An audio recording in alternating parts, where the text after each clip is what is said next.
Hi friends, welcome to my channel one world learning.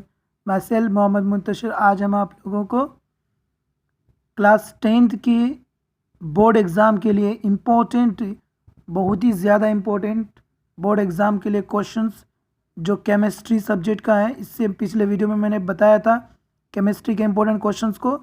उस questions को आप properly याद कर लिया कीजिए, उसके बाद आप एग्ज़ाम फेस कीजिए। इंशाल्लाह उस बहुत ही अच्छा मार्क्स और रिज़ल्ट होगी, ये मैं आपको तहे दिल से कह रहा हूँ। तो आप नेक्स्ट आपको कुछ क्वेश्चंस बताना मुझे बताया रह गया था, तो फिर आप वीडियो को इन तक ज़रूर देखिए ताकि आपको वो सारे क्वेश्चंस मिल जाए। और उसके अगर आप बिहार बोर्ड का एग्ज़ाम प्रिपरेशन कर रहे हैं तो उसके लिए इन सारे क्वेश्चंस को अच्छे से याद कर लीजिए। मैंने 38 तक क्वेश्चन बताया था, नेक्स्ट 39, और यहाँ पर बहुत सारे क्वेश्चन मैंने बताया वो इम्पोर्टेंट ऐसे है। तो लेकिन ज़्यादा मोस्ट इम्पोर्टेंट क्वेश्चन इस बार बोर्ड के एग्ज़ाम में और आने वाले क्वेश्चंस हैं जो डबल मैग्नेटिक किया है। तो यहाँ 39 क्वेश्चन है, CO2 सूत्र वाले कार्बन डाइऑक्साइड की इलेक्ट्रॉन बिंदु संरचना क्या होगी। जस्ट एग्ज़ाम बोर्ड के बाद जो है ना, मैं जितने भी क्वेश्चन अपलोड किया हूँ उसका आंसर अपलोड करूँगा। आप उसका आंसर बुक से याद कर लीजिए, और अगर प्रॉब्लम हो तो कमेंट कीजिए, उसका आंसर हम अपलोड करेंगे। कार्बन क्या है, इसके कौन से अपर रूप हैं। कार्बन के 2 गुणधर्म बताइए जिसके कारण हमारे चारों ओर कार्बन यौगिकों की विशाल संख्या दिखाई देती है। या फिर क्वेश्चन इतना हो सकता है, कार्बन क्या है, उसके कितने अपर रूप हैं। या फिर ऐसे भी हो सकता है कि कार्बन के 2 या 3 गुण बताना है। जो ये यौगिक दिया है इसका संरचना सूत्र लिखना है। इथेनोइक अम्ल,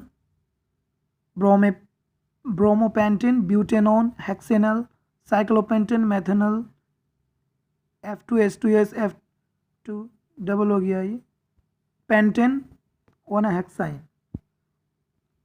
इसमें मैंने इसे बहुत ही ज़्यादा इम्पोर्टेंट सब दिया है। इसके अलावा और भी बहुत सारे जो संरचना सूत्र लिखे हैं, इस सब क्वेश्चन ज़्यादा बार बार आते हैं। एथेनॉल से एथेनोइक अम्ल में परिवर्तन को ऑक्सीकरण अभिक्रिया क्यों कहते हैं। उसके बाद नेक्स्ट क्वेश्चन है, ऑक्सीजन तथा एथाइन के मिश्रण का दहन वेल्डिंग के लिए किया जाता है परंतु एथाइन तथा वायु के मिश्रण का नहीं, क्यों। एल्कोहल और कार्बोक्सिलिक अम्ल में 2 अंतर लिखें। ये सिर्फ जो क्वेश्चन है ये मेरा सिर्फ सजेशन नहीं है, बल्कि ये बिहार बोर्ड के इंटरनेट क्वेश्चन में भी मिला था, और ये क्वेश्चन जो है बोर्ड एग्जाम से रिलेटेड क्वेश्चन सेलेक्शन किया गया है।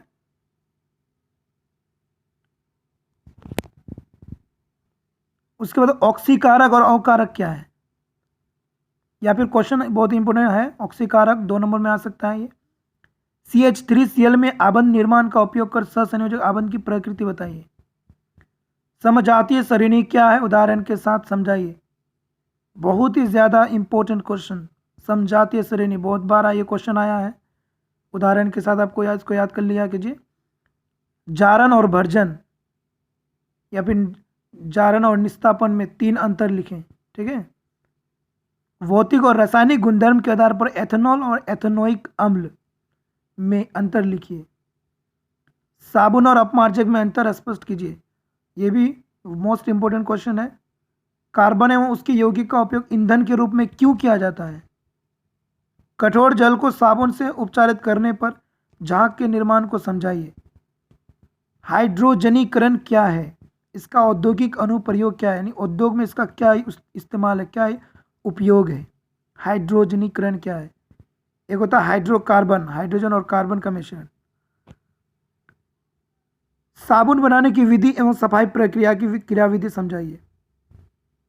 मिसेल क्या है, जब साबुन को जल में डाला जाता है तो मिसेल का निर्माण क्यों होता है। तो मैंने जो डबल अंडरलाइन किया ये बहुत इंपॉर्टेंट है, बाकी ये भी इंपॉर्टेंट क्वेश्चन है, लेकिन मैं जो डबल लाइन किया ये एग्जाम व्यू के लिए किया है। डॉबराइनर का त्रिक और न्यूलैंड का अष्टक नियम में अंतर लिखिए, या फिर दोनों में कोई भी क्वेश्चन आ सकता है, डॉबराइनर का त्रिक नियम और न्यूलैंड का अष्टक नियम। डॉबराइनर के वर्गीकरण की क्या सीमाएं हैं, क्या लिमिटेशन है, और या फिर न्यूलैंड के अष्टक नियम की क्या सीमाएं, उसको भी दोनों में कोई भी क्वेश्चन आ सकता है। आधुनिक आवर्त सारणी और मेंडलीव की आवर्त सारणी में 2 अंतर लिखे।